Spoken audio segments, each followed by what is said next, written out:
commencer, quel est le contexte chez Kiabi aujourd'hui pour la marque? Quels sont les enjeux, les challenges? Bonjour à tous, bonjour Barbara. En un mot, challengeant. Kiabi, vous le savez, hein, c'est un marché retail de prêt-à-porter en crise depuis plusieurs années déjà. Et nous, on a la chance de faire en 2025 une très belle année. On a fait plus 8% sur un marché en crise. Et donc, on a en face de nous aussi une vision qui nous porte à 10 ans et qui nous oblige à nous transformer. Et cette transformation, elle est claire, hein, c'est de passer d'un retailer de mode à petit prix à une plateforme de marque, au pluriel, au service des familles. Donc ça veut dire qu'en 2 ans, on va se transformer et on va réussir à accélérer et à créer plusieurs marques pour répondre aux besoins des familles, un besoin d'équipement ou d'achat coup de cœur pour n'importe quel besoin, j'ai envie de dire, sur n'importe quel domaine. Avec plusieurs marques, plusieurs pays, diversification de l'offre, on le voit notamment à maison, sport, etc. Hein, c'est ça? Oui, exactement. On s'est, nous, positionnés en conquête, véritablement, et en transformation. Notre DRH indique que c'est probablement en 50 ans la plus grosse transformation de Kiabi. Et ça nous oblige effectivement à nous poser les bonnes questions.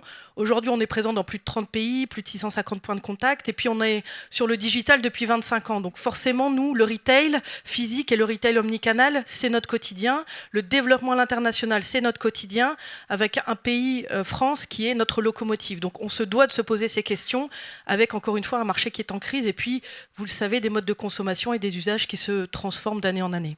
Alors si on zoome sur le volet création de contenu, quel était le gros challenge là, ces derniers mois ou récemment? Alors bonjour à tous. Avant de parler IA au service de la création, je voulais vous partager justement le challenge dont parle Barbara et la réflexion qu'on s'est faite nous en interne. Donc on a fait un constat simple, mais qui a le mérite d'exister quand même, que je vais vous partager. C'est qu'aujourd'hui, 100%, enfin les contenus qu'on a dressés étaient adaptés uniquement à 6 pays sur les 33 dans lesquels on était présent. Donc en termes de réalité locale, d'environnement, de décor, de morphologie, de carnation de peau. Et du coup, si on prend le chiffre dans l'autre sens, en fait, on se rend compte que chez Kiabi, finalement, 82% de nos contenus ne sont pas adaptés aux pays dans lesquels on présente, donc aux pays dans lesquels on est présent, pardon, et du coup à la réalité du monde dans lesquels on exerce du business et dans lesquels on a envie aussi d'être très proche des familles. Et par exemple, je voulais vous partager un petit exemple, mais même quand on essaye de créer des contenus qui sont hyper personnalisés, donc entre par exemple le Maroc et l'Algérie, parce qu'on est présent dans le Maghreb, on a un partenaire marocain qui a reconnu une rue algérienne et qui n'a pas souhaité utiliser le contenu qu'on avait adressé. Donc voilà aussi les complexités face auxquelles on fait face. Alors, je ne sais pas si on a vu ou si on va voir, mais peut-être voir à quoi ressemblaient vos créations, vos communications, avant qu'on regarde qu'est-ce qui a été mis en place et à quoi ça ressemble aujourd'hui. Exactement. Alors là, on va vous présenter par exemple quelques zones du monde dans lesquelles on était présent et le contenu qu'on pouvait adresser. Donc malgré la diversité qu'on y ajoute et l'inclusivité dont Kiabi fait preuve, ici on voit que sur le site africain, bah, voilà, on a une mannequin qui est blonde, plutôt type caucasienne. Sur nos zones du Maghreb, ici on peut voir encore une fois des personnes qui ne sont pas forcément adaptées aux réalités locales de l'endroit où on est. Ici c'est une homepage pour notre site en Arabie Saoudite. Et enfin ici c'était un contenu qu'on avait fait en Afrique du Sud pour autant, mais qui est pour le site guadeloupéen. Donc finalement, même s'il y avait prise en compte de la diversité, on voit que c'était pas très varié non plus. Donc justement, vous avez pris conscience qu'il y avait un impératif à être plus représentatif, justement. Qu'est-ce que vous avez mis en place? Alors, nous, c'est à moi, non? Je vais en fait, on a mis en place un KI Studio qui nous permet de produire l'ensemble de nos contenus. Donc c'est un studio de création IA multimodal, donc qui nous permet d'adresser les sujets, la photo, la vidéo, le texte et le son. Sur la partie visuelle, il est complémentaire de nos sources de production actuelles, c'est-à-dire qu'on en a plusieurs chez Kiabi. On a le in qu'on fait pour le e-commerce qu'on fait en studio photo. On a le out qui adresse l'ensemble de nos sujets campagne, de nos photos campagne, et enfin l'influence pour le sponsoring produit et les UGC. Donc c'est vraiment une complémentarité dans la source de la production de contenu qu'on fait aujourd'hui chez Kiabi. C'était quoi les points de friction qui vous ont dit, bon allez, on utilise l'IA, c'est peut-être plus simple que de voyager dans tous les pays pour être vraiment représentatif? Ils sont nombreux, tout à l'heure Ornella le disait, mais on est présent dans de plus en plus de pays, on sort de plus en plus de marques, on a des grosses ambitions. Du coup, déjà, il y a une complexité dans la production des contenus, réussir à adresser chacun des marchés, chacune des marques, chacune des morphologies, chacune des carnations de peau, chacun des pays dans lesquels on ouvre, c'est déjà très complexe. Ensuite, en termes de contraintes de temps et logistique, organiser un casting, réserver un hôtel, se rendre à l'autre bout du monde, parce que par exemple, quand nous on shoot le bain en juin, forcément il faut trouver un endroit pour le faire en février pour absorber toutes nos étapes de production de contenu. Donc en février, où est-ce qu'on peut shooter des enfants en maillot de bain sur une plage? On envoie les équipes en Afrique du Sud. Donc voilà, il y a des contraintes logistiques, humaines et aussi forcément budgétaires, les droits d'image, les droits de prestation, les coûts de transport, les frais réels. Enfin voilà, c'est des coûts assez importants. Alors, Ornella, comment fonctionne le studio concrètement? Alors, il fonctionne, ça fait 2 ans qu'on a engagé, nous, l'intelligence artificielle au cœur de nos créations de contenu. En fait, je pense qu'on ne peut plus faire de la création de contenu comme on le faisait encore il y a 5 ans, parce que, nos équipes humaines et nos budgets marketing, malheureusement, ne sont pas en croissance. Et donc, il fallait qu'on trouve effectivement un moyen en interne de pouvoir grandir, écranter sur l'intelligence artificielle. Ça passe par 2 choses. Une conviction déjà, qu'on doit l'embrasser, on doit embrasser l'intelligence artificielle et en faire sienne. Et la deuxième conviction, c'est transformer des métiers. Alors, c'est pas simple, mais déjà, c'est de réécrire des job desks. Ça paraît évident, mais ne serait-ce que d'intégrer dans les job descriptions que certains métiers doivent tous les jours faire de l'intelligence artificielle, c'est déjà un premier bon signal. Et puis ensuite, on forme. Il vaut mieux passer du temps à former des équipes en interne plutôt que d'avoir un savoir en externe qui n'appartiendra jamais à nos ressources créatives. Et donc, par exemple, chez nous, on a décidé que tous les vendredis, pendant 3 heures, on sprintait et on faisait de l'intelligence artificielle dans nos équipes de création. C'est 3 heures où on ne fait pas de shooting photo, c'est 3 heures où on ne fait pas de gestion de projet, c'est 3 heures où on manipule l'intelligence artificielle. Donc c'est une vraie volonté managériale, de vision, de gouvernance, d'intégrer l'intelligence artificielle au cœur des équipes, parce que si on ne le fait pas maintenant, il arrivera un moment où ce sera trop tard et on sera dépassé par la réalité de l'intelligence artificielle. Alors comment Studio il s'intègre dans le process créatif?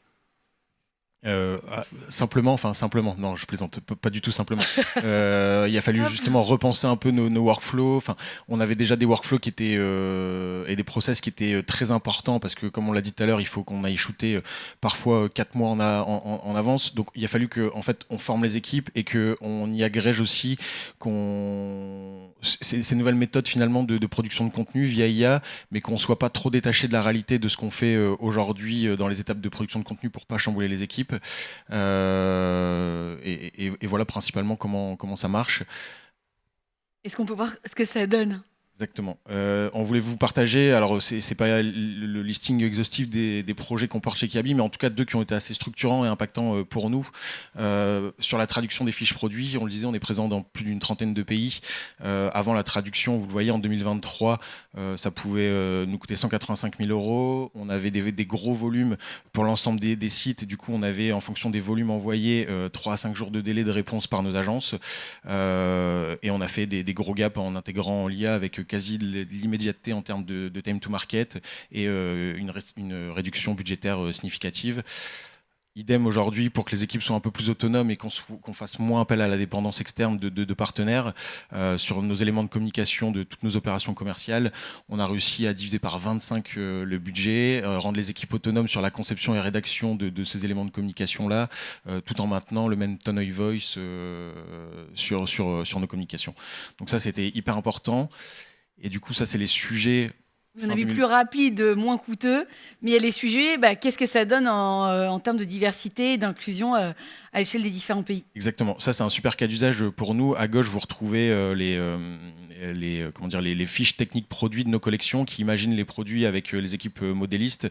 Et en fait, nous, on récupère ça et déjà, juste avec l'IA, on arrive à créer des visuels pour les représenter déjà de façon graphique et aussi sur différentes morphos.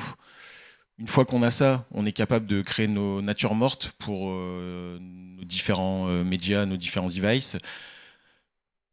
Ensuite, on arrive forcément à les représenter en format campagne, key visual sur différents mannequins. Et encore une fois, ça, c'est des choses qu'on ne pourrait pas forcément faire aujourd'hui. Sur une production de contenu, on a un casting limité avec un nombre de femmes, un nombre d'hommes, un nombre d'enfants. Là, avoir 4 mannequins avec des morphos différentes et des maillots de bain différents aussi, et avoir le contenu nécessaire, c'est des choses qui nous font gagner un temps précieux. Et ici, par exemple, ça pourrait être le key visual. Voilà. Une grande précision finalement dans les déclinaisons à grande échelle, de façon très précise, avec des budgets, des ressources optimisées. Et là, je vais passer très vite, mais on a d'autres cas d'usage qu'on adresse. Ici, par exemple, c'est l'offre Kiabi Home. À gauche, c'était les packshots qu'on faisait faire par nos équipes photo en interne. À droite, en termes de désirabilité pour nos clients, c'est plus sympa de se projeter là-dessus.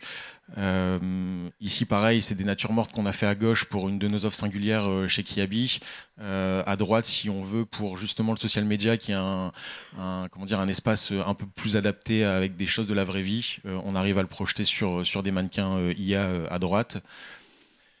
Et ensuite, nous, on est tout autour d'une logique d'hybridation de l'offre. Donc, on l'a vu, la marketplace, Bibs, qui est notre seconde main chez Kiabi, qui ont parfois des objets qui ne rentrent pas dans la même gamme de produits de Kiabi, donc qui n'est pas toujours du textile, qui peuvent être des produits parfois encombrants, parfois différents, ou qu'on ne retrouve pas partout. Et ben, en fait, réussir à hybrider notre offre et la compléter avec de la marketplace ou de la seconde main, on peut le faire facilement en IA sans réserver une maison à Bordeaux avec une piscine et 3 enfants. Alors, on voit là des résultats, ça fonctionne d'un point de vue créatif. Est-ce que vous avez des chiffres ou des résultats, des insights? Est-ce que ça fonctionne en termes d'impact business, génération de performance, d'acceptabilité aussi de la part des clients ou des consos? Julien ou Ornella? En fait, on voulait juste finir là-dessus parce que ça, c'est un exemple qui est hyper important. Tout à l'heure, on parlait d'adaptation locale et à l'international. À gauche, vous retrouvez un shoot qu'on a fait, un vrai shoot avec des vrais mannequins, avec une vraie équipe de production. Et à droite, c'est réussir tout à l'heure, on se parlait de réussir à l'adapter internationalement, localement. Voilà, à droite, on arrive à coller au plus proche de la réalité de nos enjeux en Afrique subsaharienne, où on est présent dans plus de 3, 4, 5 pays même, en partageant un casting qui est en face des enjeux locaux.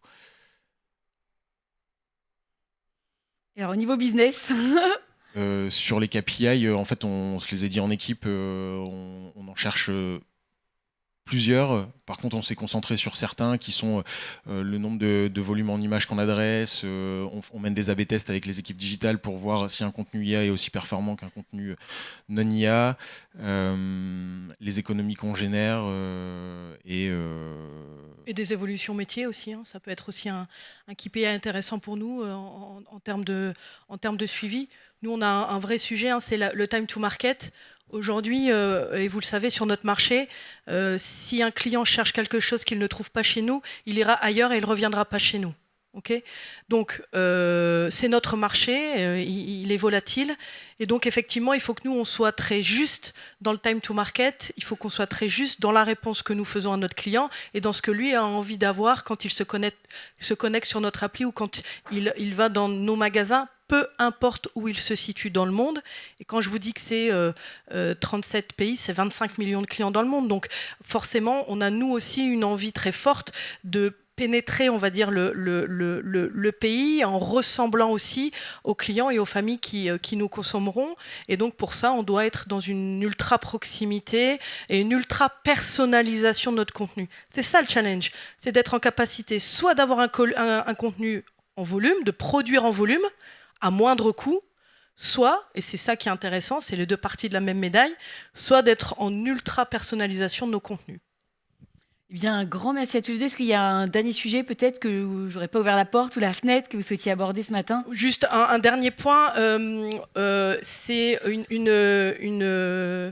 on va dire une punchline que Stéphane Amarcy, que vous connaissez peut-être, qui est le fondateur de Nextman, dit souvent, et moi j'aime bien parce que je trouve que c'est très juste, c'est il faut que nous puissions embrasser le changement avant qu'il nous fasse du mal. C'est pas vraiment ces mots, pardon, mais en tout tout cas, c'est l'idée. Il faut qu'on s'occupe du changement avant qu'il s'occupe de nous. Voilà, ces vrais mots. Ce sont ces vrais mots.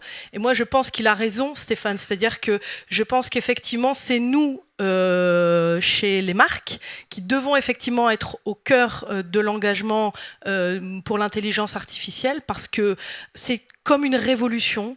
Et donc cette révolution, soit on la prend, soit on la subit. Nous, chez Kiabi, on a décidé de la prendre.